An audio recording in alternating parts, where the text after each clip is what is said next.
Okay, well, not every school has the resources to provide STEM opportunities for their students. So the Pacific Science Center has made it their mission to make sure even the most remote areas of our state have access to STEM. And they now have a new mode of transportation to bring the lessons of STEM to classrooms all across the state. I take a look at what might just roll into your neighborhood. Science on Wheels at Pacific Science Center has been around for more than 50 years, but now they're getting a bit of an upgrade in 2024. And joining me now is Holly Duskin with Pacific Science Center. Tell me a little bit about Science on Wheels, this program that PacSci does. Yeah, absolutely. So Science on Wheels is our traveling outreach education program. So that means that we take all the best things the Science Center has to offer. We bring live science shows and pop-up exhibits and interactive workshops out to schools and community groups and libraries all across the state of Washington.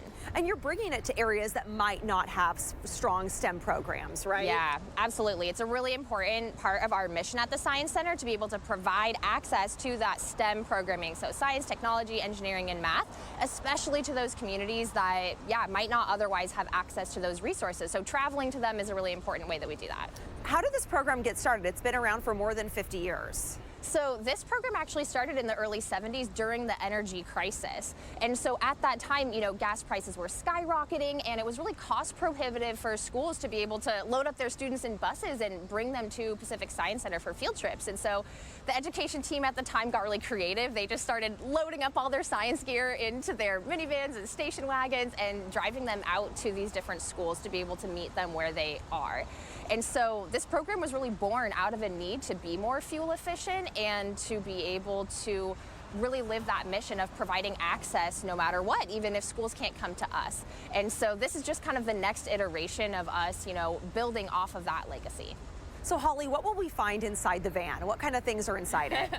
Yeah, so inside of our vans, this one is being used currently for our live science show, Radical Reactions. So we've got some chemistry experiments in there, some pop-up banners, some pop-up exhibits we might bring with us out traveling across the state. And what's really cool on this Earth Day is that these vans are now more energy efficient. So tell me about the upgrades these vans have received. Exactly. So this is an important milestone for us, in our journey to reduce our carbon emissions. So we've recently added a few electric vehicles to our fleet, which is really important because we do a lot of driving. So this year we're going to travel over 25,000 miles. We're going to be in 27 different counties across the state. And so being able to have these electric vehicles is a really important way for us to just be more sustainable in the things that we're doing. Talk a little bit more about the areas you're going to. You're crossing over the mountains, right? You're going up north and down south all over the state. Yes, exactly. So we'll be doing over 400 programs this year. So we're going to serve nearly 90,000 students. And the amazing thing is that over 70% of those programs are going to be delivered at no cost to low-income audiences. And so that does include a lot of those rural, remote communities that don't otherwise have access to these things. And it's really exciting for us to bring a whole van full of materials and unload it at their school for the entire day. Okay, share that reaction a little bit. When Science on Wheels pulls up and kids know PacSci's in town, what is the reaction on their faces? And the teachers too. Oh my gosh, it is really exciting, especially in these small rural towns. We say that the Science Center does a takeover of their whole school for the day. And so the kids get really excited in the morning with our live assembly. We get everybody pumped on our different topics we're going to be talking about.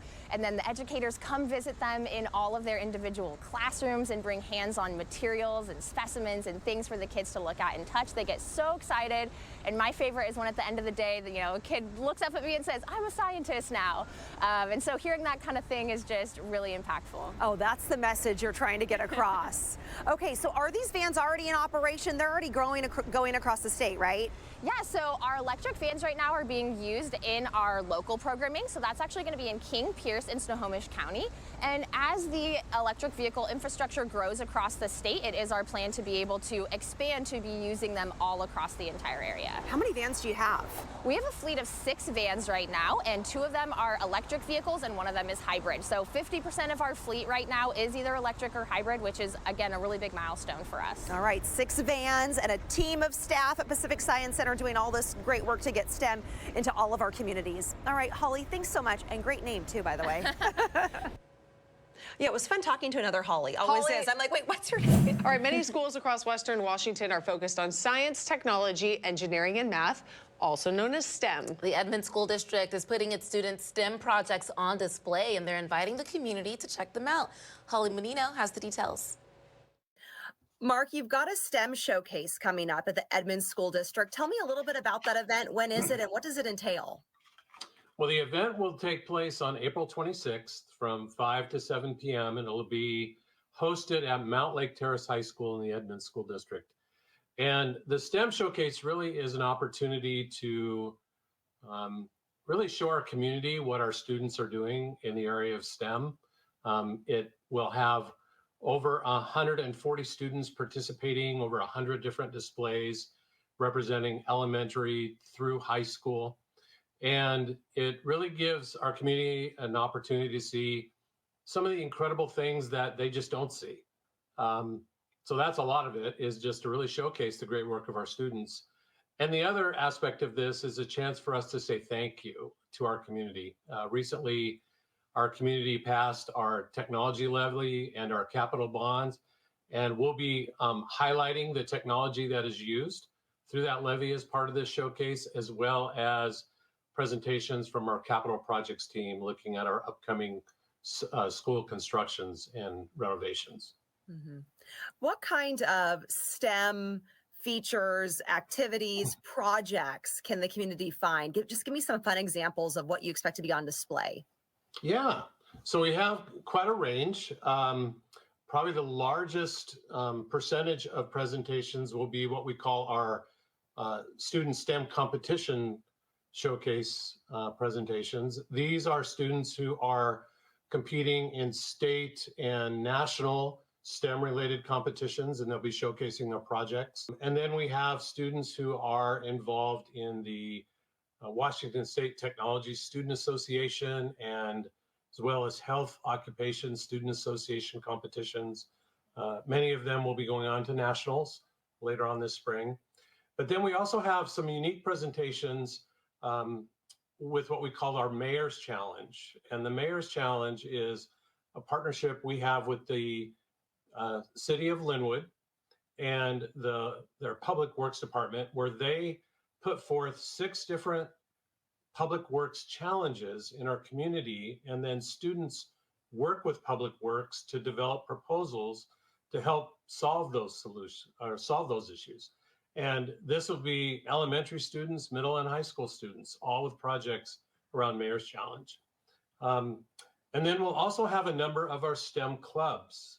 We have a range of clubs, from science clubs to robotics, to, like I mentioned, Technology Student Association and Health Occupation Students of America clubs. They'll be showcasing their clubs and the STEM projects that they work on as clubs as well. The Edmonds School District really makes a heavy investment in STEM education. Why is that important? Why is that something that the district does and that the CTE department kind of gets to lead up?